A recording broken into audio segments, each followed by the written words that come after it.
Hey, hey, hey out there, all you hip cats and kittens.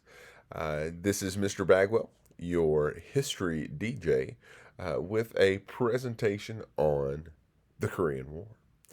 If you were with me in class, I would have some songs to play between these slides.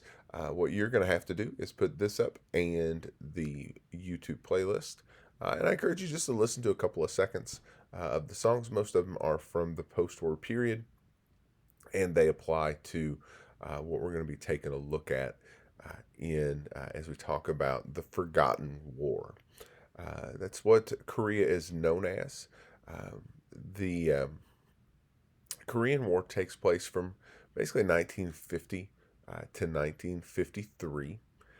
It's not considered a war necessarily because we don't declare war in Korea. We go as part of the United Nations, which we cover in another video in this post war unit. And it's not as obviously as big a conflict as what we see in World War II. Now, the interesting thing is that this one's got real connections to the Cold War. We talked about things like the Berlin airlift and how the Soviets and the Americans really have two different ideas about what needs to be going on in the world. But now, because both have atomic weapons, they can't fight directly. They're going to get involved here in Korea, backing different sides in an effort to um, force or defend their worldview here in Southeast Asia. I'm going to be playing the part of the Big Bopper, who was a famous radio DJ from back in the time. And so here are those requests. First one going out to those crazy commies and wacky capitalists around the world. As the Cold War turns frigid hot, Martha and the Vandellas come at you with a heat wave. So now go look on the playlist. You're going to see the song Heat Wave.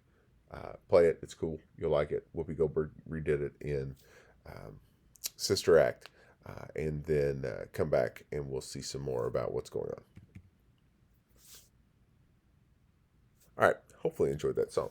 So by the time the Korean War hits, right, we have got a very different world than the one we were in when the Great Depression and World War II were happening.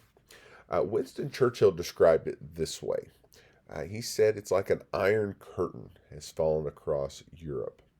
Once the war's over with, countries are going to align themselves either with the United States, France, and Britain, kind of those forces of democracy and capitalism from the West, or with the Soviet Union and its more communist leanings coming from the East.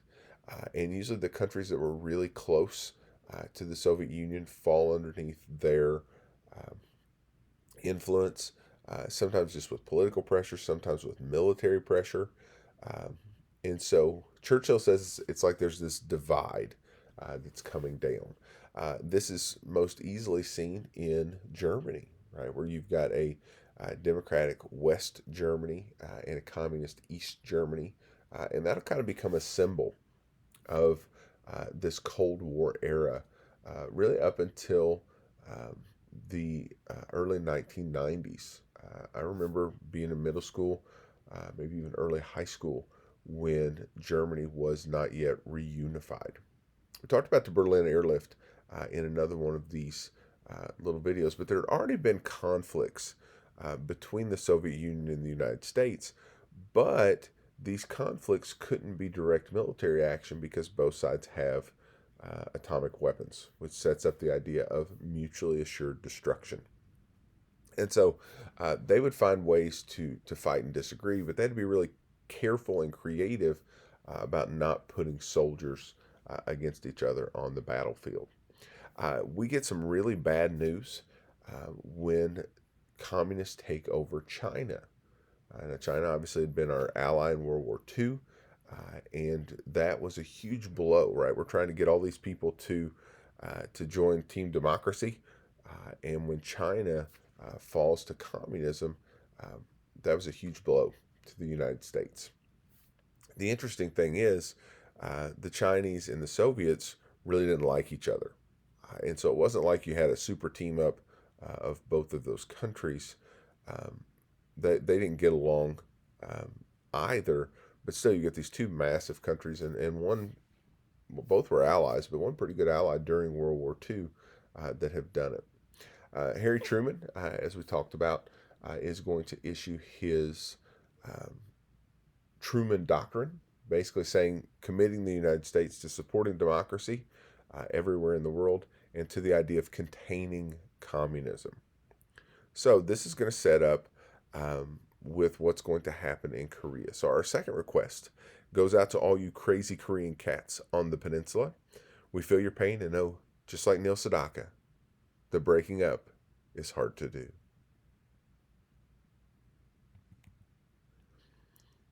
So this is Korea. Korea, as you can tell up there at the top, is attached to China, but it's called the Korean Peninsula. Remember from geography class, a peninsula is surrounded on three sides by water. And the Korean Peninsula had been taken over multiple times, but most recently in the 1930s by the Japanese. And the Japanese had done what they could to try and destroy Korean culture. They brought a lot of Koreans back to Japan in order to kind of indoctrinate them into the Japanese ways of living and thinking. And so once Japan has to pull back to pre-World War II size, it leaves a power vacuum there in Korea. And what's going to happen here is going to happen a couple other places around the world. It's going to divide into two countries: North Korea to the north, because they thought that would be easier, and South Korea to the south. Now, both of those countries still exist today. You've probably heard of both. You may have some electronics that were built in South Korea in your home. Obviously, North Korea we hear about a lot with kind of conflicts that they have with the United States. What happens is they divide them on a line there in the middle, and it's called the 38th parallel. Again, remember back to geography. Remember there are lines, these imaginary lines that help us find things on the globe, up and down and side to side. And so if you looked at the border between the two countries, it was very close to that 38th parallel. So what's going to happen is the North is going to come under the influence of communism. North Korea is still a communist country today.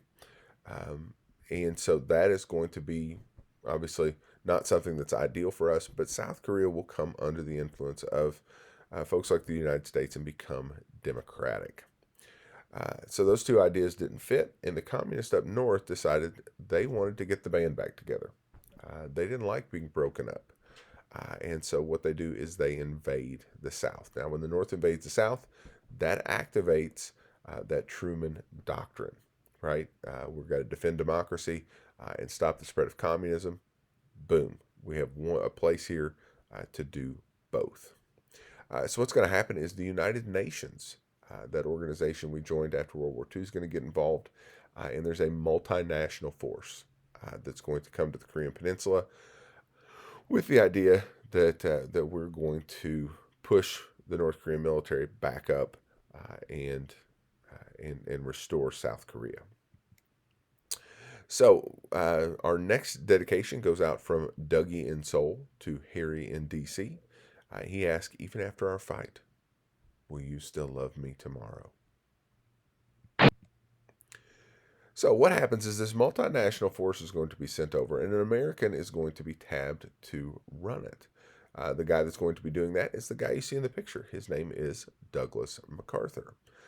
You know him from his service in the Pacific during World War II, and also his leadership of Japan in those rebuilding years of the early post-war period. You can tell that he's gotten much more important because that pipe has gotten much, much bigger.